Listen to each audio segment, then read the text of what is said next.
नमस्कार, national FM में आपका स्वागत है। मैं हूं कुमार और देखिए बांग्लादेश में अभी भी हालात नॉर्मल नहीं है और specially Indian point of view से बांग्लादेश में एक के बाद एक एंटी इंडिया प्रोटेस्ट हो रहे हैं। अभी कुछ दिन पहले बांग्लादेश में बाढ़ आई थी, उसको लेकर भी भारत को ब्लेम किया गया कि भारत ने अपने फर्क का बैराज से पानी छोड़ दिया है बांग्लादेश में और इसी वजह से बाढ़ आई है। और अब भारत के खिलाफ बांग्लादेश में रिसेंट प्रोटेस्ट हुआ है वीजा को लेकर। कई न्यूज़पेपर में आर्टिकल है, इधर लिखा है first floods no visa, how anti India sentiment continues to grow in Bangladesh. Business Today में लिखा है anti India protest erupt inside Dhaka visa centre, panic mission staff dial ministry of external affair. कई सौ बांग्लादेशी लोगों ने इंडियन वीजा एप्लीकेशन सेंटर जो ढाका में है वहां पर मंडे को प्रोटेस्ट किया और ऐसा इसलिए किया गया क्योंकि उनकी वीजा की रिक्वेस्ट कई कारणों से डिले हो रही है और इसके लिए भारत जिम्मेदार नहीं है, जिम्मेदार है बांग्लादेश में चल रहे प्रोटेस्ट और वहां के हालात। हैरानी की बात यह है कि एक तरफ बांग्लादेश में भारत के खिलाफ ही प्रदर्शन हो रहे हैं और एक प्रदर्शन ये हो रहा है भारत के वीजा के लिए।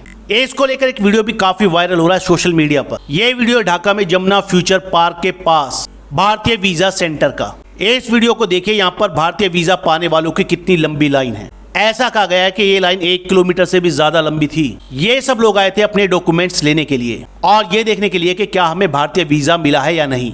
और जिन लोगों को भारतीय वीजा नहीं मिला उन्होंने वहां पर प्रोटेस्ट करना स्टार्ट कर दिया। ये लाइन अंदर के कॉरिडोर से स्टार्ट हुई, वहां पर कई टर्न लिए और फिर रोड पर आ गई। और आप देखिए ये लाइन खत्म ही नहीं हो रही है ना हैरान करने वाला दृश्य, क्योंकि यहाँ एक तरफ बांग्लादेश में भारत के खिलाफ प्रदर्शन हो रहे हैं, एंटी इंडिया माहौल बनाया जा रहा है, वहाँ दूसरी तरफ इतने सारे लोग भारतीय वीजा के इंतजार में खड़े हुए दिखाई दे रहे हैं। ये लोग अपना पासपोर्ट कलेक्ट करने के लिए आए थे। जाहिर है काफी कम लोगों को वीजा मिला और लोग इतने ज्यादा थे कि पासपोर्ट लेने के लिए वहाँ हड़बड़ी मच गई।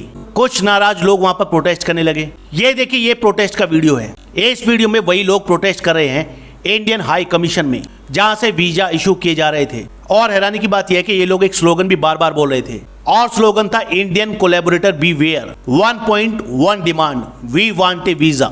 मतलब इनको वीजा भी चाहिए और वो भी धमकी के साथ। हालांकि इस इंसिडेंट में कोई भी तोड़फोड़ नहीं हुई है भारतीय वीजा सेंटर पर और ना ही किसी एम्प्लॉय के साथ फिजिकल असोल्ट किया गया है। लेकिन देखिए बांग्लादेश में ऐसा माहौल चल रहा है कि अगर कहीं भी कोई भी प्रोटेस्ट स्टार्ट हो तो वो कब वायलेंट हो जाए पता नहीं चलेगा। और इसीलिए जब वीजा सेंटर पर ये प्रोटेस्ट स्टार्ट हुआ तो वहां पर काम करने वाले जो भारतीय लोग थे वो काफी घबरा गए और इसी वजह से उन्हें अपना काम भी बंद करना पड़ा।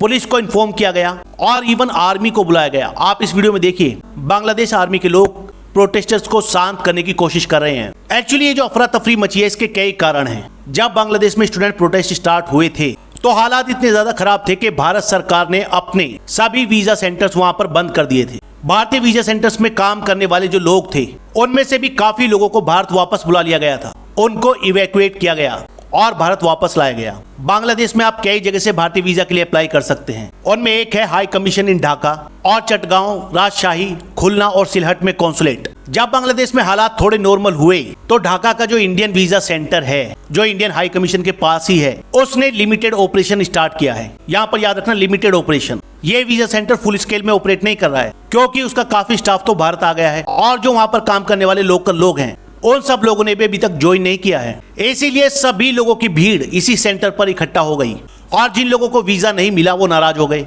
और इसीलिए वहां पर प्रोटेस्ट स्टार्ट हो गया। हालात इतने खराब हो गए कि भारतीय हाई कमिश्नर जो बांग्लादेश में हैं प्रणय कुमार वर्मा, उन्हें बांग्लादेश की मिनिस्ट्री ऑफ एक्सटर्नल अफेयर को कॉल करना पड़ा और सिक्योरिटी की डिमांड करनी पड़ी और इसीलिए वहां पर लोकल पुलिस और आर्मी को भेजा गया सिचुएशन को कंट्रोल करने के लिए। अब इन हालात को देखते हुए ढाका के इस वीजा सेंटर को भी बंद कर दिया गया है। एक्चुअली जिन लोगों ने भारतीय वीजा के लिए अप्लाई किया था भारतीय हाई कमीशन की तरफ से उनको एक मैसेज भेजा गया था कि आप आइए और अपने डॉक्यूमेंट वापस ले जाइए क्योंकि वीजा प्रोसेस करने में ज्यादा टाइम लग रहा है, हमारे पास स्टाफ की कमी है और इसलिए हम लोग आपका पासपोर्ट वापस कर रहे हैं। जैसे ही काम दोबारा स्टार्ट होगा हम आप लोगों की एप्लीकेशन दोबारा से प्रोसेस करेंगे। इन डॉक्यूमेंट्स और पासपोर्ट को कलेक्ट करने उन्हीं लोगों को आना था जिनको भारतीय हाई कमीशन की तरफ से मैसेज मिला था। लेकिन एक दूसरे से सुनकर सभी लोग वहां पर इकट्ठा हो गए और इतने ज्यादा क्राउड को मैनेज करना भारतीय हाई कमीशन के थोड़े से लोगों के लिए मुश्किल हो गया। दूसरा, वीजा न मिलने से नाराज लोग वहां पर प्रोटेस्ट करने लगे और हालात आउट ऑफ कंट्रोल हो गए। देखिए हर साल बांग्लादेश से लाखों लोग भारत आते हैं, ये आंकड़ा लगभग 10 लाख से भी ज्यादा है।